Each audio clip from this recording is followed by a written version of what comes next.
ನೀವು ಯಾವತ್ತಾದರೂ ಥಿಂಕ್ ಮಾಡಿದ್ದೀರಾ ಸ್ಯಾಂಟಾ ಕ್ಲಾಸ್ ಯಾಕೆ ರೆಡ್ ಕಲರ್ ಡ್ರೆಸ್ಸೇ ಹಾಕ್ತಾರೆ?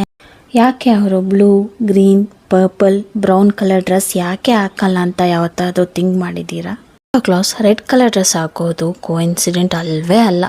ಇದರಿಂದೇ ಒಂದು ಹಿಸ್ಟ್ರಿನೇ ಇದೆ.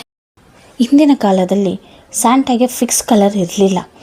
ಅವರು ಡಿಫ್ರೆಂಟ್ ಕಲರಲ್ಲಿ ಕಾಣಿಸ್ತಾ ಇದ್ರು.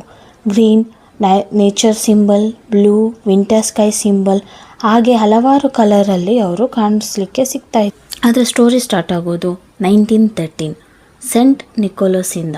ಅವರು ಒಬ್ಬ ಕೈಂಡ್ ಬಿಷಪ್ ಆಗಿರ್ತಾರೆ. ಬಡ ಜನರಿಗೆ ಹೆಲ್ಪ್ ಮಾಡ್ತಾ ಇರ್ತಾರೆ ಮತ್ತು ಸೀಕ್ರೆಟಾಗಿ ಎಲ್ಲರಿಗೂ ಗಿಫ್ಟ್ಸ್ನ ಕೂಡ. ಬಿಷಪ್ಸ್ ಯೂಶ್ವಲಿ ರೆಡ್ ಕಲರ್ ರೋಬ್ಸ್ನ ಯೂಸ್ ಮಾಡ್ತಾ ಇದ್ರು. 1930ಯಲ್ಲಿ ಒಂದು ಬಿಗ್ ಟರ್ನಿಂಗ್ ಪಾಯಿಂಟ್ ಬರುತ್ತೆ. ಕೊಕೊಕೋಲಾ ತನ್ನ ಹ್ಯಾಡ್ನಲ್ಲಿ ಸ್ಯಾಂಟಾನನ್ನು ಚಿಯರ್ಫುಲ್, ವಾರ್ಮ್ ಮತ್ತು ಫ್ರೆಂಡ್ಲಿ ಆಗಿ ಪೋರ್ಟ್ರೇ ಮಾಡುತ್ತೆ. Bright red colour dress festive ಫೀಲ್ಸ್ನ ಕೊಡ್ತು ಮತ್ತು ಸೆಲೆಬ್ರೇಷನ್ ಮೂಡ್ನೂ ಕ್ರಿಯೇಟ್ ಮಾಡ್ತು, ಹಾಗೂ ಬ್ರ್ಯಾಂಡ್ಗೂ ಮ್ಯಾಚ್ ಆಯಿತು.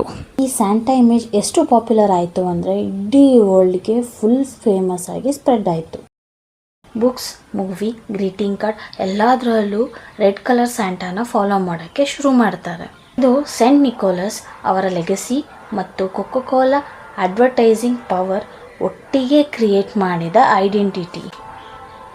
ಅದರಿಂದ Santa blue, green, purple, pink ಅಲ್ಲದೆ ಯಾವಾಗಲೂ ರೆಡ್ ಕಲರ್ನಲ್ಲಿ ಕಾಣಿಸ್ತಾರೆ.